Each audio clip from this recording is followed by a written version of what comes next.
আসসালামু আলাইকুম। এখন শুনবেন সংবাদ শিরোনাম। হামের উপসর্গে ফরিদপুর ও সিলেটে প্রাণ গেল আরও ৩ শিশুর। ঈদের পর নতুনভাবে বাড়তে পারে প্রাদুর্ভাব, ছুটির গণজমায়েত থেকে সংক্রমণ ছড়ানোর শঙ্কা। ঈদের দ্বিতীয় দিনে রাজধানীতে পশু কোরবানি দিচ্ছেন সামর্থ্যবানরা। প্রিয়জনের সাথে আনন্দ ভাগাভাগি করতে আজও ঘরমুখ অনেকে।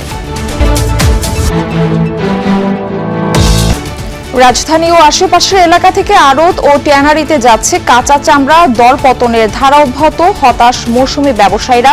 লক্ষ্যমাত্রা অর্জনে প্রশ্ন। নিষেধাজ্ঞা উপেক্ষা করেই চলছে অনলাইন জুয়া। ক্রিপ্টোকারেন্সিতে বেচাকেনা হচ্ছে জুয়ার ওয়েবসাইট। নজরদারি বাড়ানোর তাগিদ প্রযুক্তিবিদদের। এখন শুনবেন বিস্তারিত। হাম এবং উপসর্গে থামছে না শিশু মৃত্যু। ২৪ ঘন্টায় ফরিদপুরে ২ এবং সিলেটে প্রাণ গেছে একজনের। হামের প্রাদুর্ভাবের শুরুর পর এ নিয়ে ফরিদপুরে ১৬ জনের মৃত্যু হয়েছে। হাসপাতালে ভর্তি আছেন ১২৯ জন রোগী। সিলেটে ২৪ ঘন্টায় হামের উপসর্গ নিয়ে নতুন করে হাসপাতালে ভর্তি হয়েছেন ১৮ জন। বর্তমানে জেলার বিভিন্ন হাসপাতালে ভর্তি রোগীর সংখ্যা ২০৫ জন। এছাড়া বরিশাল, ময়মনসিংহ, চট্টগ্রাম ও রাজশাহী বিভাগের বিভিন্ন হাসপাতালে রোগীর ভিড় রয়েছে। কোথাও কোথাও আইসোলেশন ওয়ার্ডে শয্যা সংকটে ভোগান্তিতে রোগী এবং স্বজনরা। হাম এবং উপসর্গে মৃত্যু না থামায় উদ্বেগ বাড়ছে অভিভাবকদের মাঝে। মার্চের শেষ দিক থেকে সারা দেশে বাড়ে হামের প্রকোপ। ঈদের পর আরও ভয়াবহভাবে বাড়তে পারে হামের প্রকোপ। শঙ্কার বিষয় হলো এই নিয়ে কোনো আগাম সতর্কতাও স্বাস্থ্য অধিদপ্তরের তরফ থেকে এখনো দেয়া হয়নি। নিজ নিজ জেলায় ভালো চিকিৎসা না পেয়ে বেশিরভাগে হচ্ছেন ঢাকামুখী। মার্চ থেকে শুরু হওয়া সংক্রমণে এখনো পর্যন্ত ৫৬৫ জনের প্রাণ গেছে, যাদের বেশিরভাগই শিশু। আক্রান্তের সংখ্যা কম।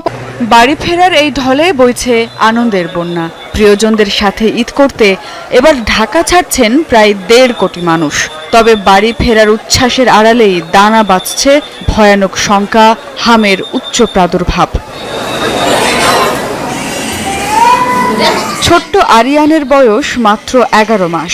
শিশুটির এই ছটফট দেখে বোঝা যায় ছোট্ট শরীরটাতে কতটা অসহ্য যন্ত্রণা। বছর কয়েক আগেও জানা ছিল একজনের জীবদ্দশায় হাম হতে পারে একবারই, অথচ ৯ মাস বয়সী সিদ্রাতুলের ১ মাসের ব্যবধানে হাম হয়েছে ২ বার। ঈদের দ্বিতীয় দিনও ত্যাগের মহিমায় পশু কোরবানি করছেন সামর্থ্যবান মুসলমানরা। রাজধানীর অলিগলিতে দিচ্ছেন কোরবানি। প্রথম দিন কসাই সংকট সহ নানা কারণে ঈদুল আজহার দ্বিতীয় দিনকে বেছে নিয়েছেন তারা। জানান আল্লাহর সন্তুষ্টি অর্জনই প্রধান লক্ষ্য। চলছে ঈদুল আজহার আমেজ। ঐতিহ্য মেনে পুরান ঢাকায় চলছে পশু কোরবানি।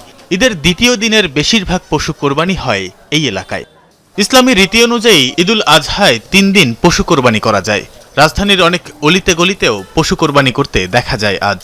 কিছুটা স্বস্তি আর নির্ঝঞ্ঝাটভাবে ধর্মীয় রীতি পালনের আশায় এ আয়োজন।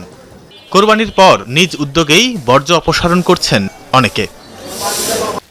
এবার ঈদে বাড়ি ফেরার খবর জানাবো। ঈদের পরদিনও ঢাকা ছাড়ছেন অনেক মানুষ। ঈদযাত্রার ভিড় এবং ভোগান্তি এড়াতে ঈদের পরদিন দেশের বিভিন্ন প্রান্তে ছুটছে মানুষ। তবে অন্যান্য সময়ের মতো বিশৃঙ্খলা বা হয়রানি নেই।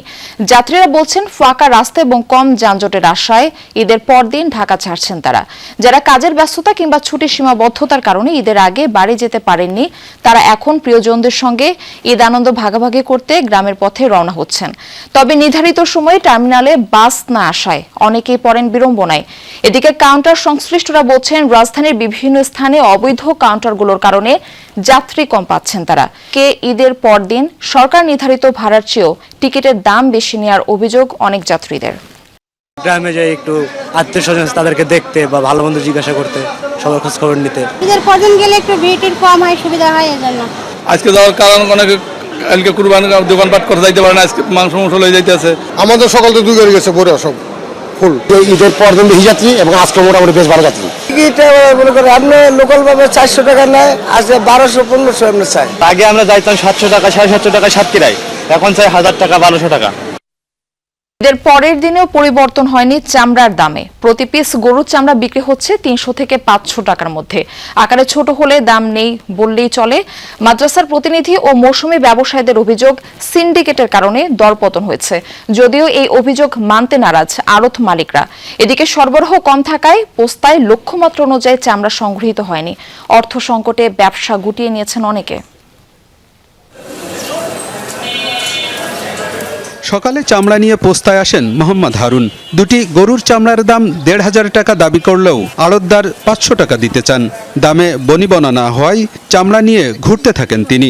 অবশেষে সেই চামড়া বিক্রি করেন মাত্র ৪০০ টাকায়। ১৬০০ টাকা দিয়ে ৩টি চামড়া কিনে এক মৌসুমি ব্যবসায়ী পোস্তায় আসেন বিক্রি করতে, কিন্তু এখানে দাম পান মাত্র ৯০০ টাকা। শুধু মৌসুমি ব্যবসায়ী নয়, এবার চামড়ার দামে ৮০০ টাকা কিনছি, আর একটা কিনছি ৬০০ টাকা, আর এমন মার্কেটের দাম কইতে আছে ৩টায় ৯০০ টাকা। গভর্নমেন্ট এবার ইয়া বলছে যে চামড়ার দামটা বাড়তি, মানে তারা বেট বাড়ায় দিবে। নিষিদ্ধ হলেও তা থোড়াই কেয়ার করছে অনলাইন জুয়ারিরা। বেটিং সাইটে বিজ্ঞাপনে সয়লাভ সোশ্যাল মিডিয়া, ক্রিপ্টোকারেন্সিতে বেচাকেনা চলছে এসব ওয়েবসাইট। জুয়া চক্রের কয়েকজনকে মাঝে মধ্যে গ্রেফতার করা হলেও প্রসার ঠেকানো যাচ্ছে না। সরকার বলছে জুয়া প্রতিরোধে শিগগিরই আধুনিক আইন প্রণয়ন হবে, তবে নিরবচ্ছিন্ন মনিটরিং ব্যবস্থা জোর দিচ্ছেন প্রযুক্তিবিদরা। টাকা ডিপোজিট করার পরে আর কি প্রেডিকশন করা লাগে, এটা মেইন, তারপরে বিটটা করা লাগে, পুরোটাই লাখের উপরে প্রেডিকশন। দেশ জুড়ে ভাইরাসের মতো ছড়িয়ে পড়েছে অনলাইন জুয়া। বেটিং গেমিং করে সহজে টাকা আয়ের নেশায় বুঁদ তরুণ সমাজের অনেকে। কিন্তু আসলেই কি বাড়তি আয়ের মাধ্যম অনলাইন জুয়া? আপনি যে বেটটা জিতেন, তো বেটটা জিতার পরে ওই হিসাবটা থাকে ওদের কাছে যে আপনি কত জিতছেন, কত হারছেন, কত টাকা ঢুকাইছেন, কিন্তু লাভ সবাইকে দেয় না। লাভ দেয় মনে করেন 1000 মানুষের ভিতরে মাত্র 5 জন অনেক ভালোভাবে লাভ পাবে, কিন্তু বাকি যে 995 জনের টাকাটা রাখা দিবে। ফেসবুক, ইউটিউবে ঢুকলেই চোখে পড়ে গেম খেলে বেটিং করে টাকা উপার্জনের বিজ্ঞাপন, যেখানে দেখা মেলে দেশীয় তারকাদের মুখ। আবার ফেসবুকের বিভিন্ন গ্রুপে গ্রুপে চলে বেটিং সাইট কেনা বেচা। সাইট তৈরি করে এমন একজনের সাথে ক্রেতা সেজে কথা হয় যমুনা টেলিভিশনের। জানালেন সাইট কিনতে হলে তাকে পেমেন্ট করতে হবে ক্রিপ্টোকারেন্সিতে। আমি বাইন্যান্স থেকে আপনাকে নাম্বার দিব, ওরা কল দিবেন, বলবেন যে আমি টাকা পাঠাতেছি, আপনি টাকা দিয়ে দেবেন আর স্ক্রিনশট দিয়ে দিবেন, তাহলে হবে। আমি অমুক ডলার কিনে নিব। বাট আমরা পার্সোনাল ডকুমেন্টে হচ্ছে কখনো পেমেন্ট নিই না, কারণ ভাই আমাদের অনেক কয়টা সাইট চলতেছে মার্কেটে, আপনিও সেফে থাকবেন, আমিও সেফে থাকবেন। বাতলে দিলেন বেটিং সাইট চালিয়ে বড়লোক হওয়ার পথ।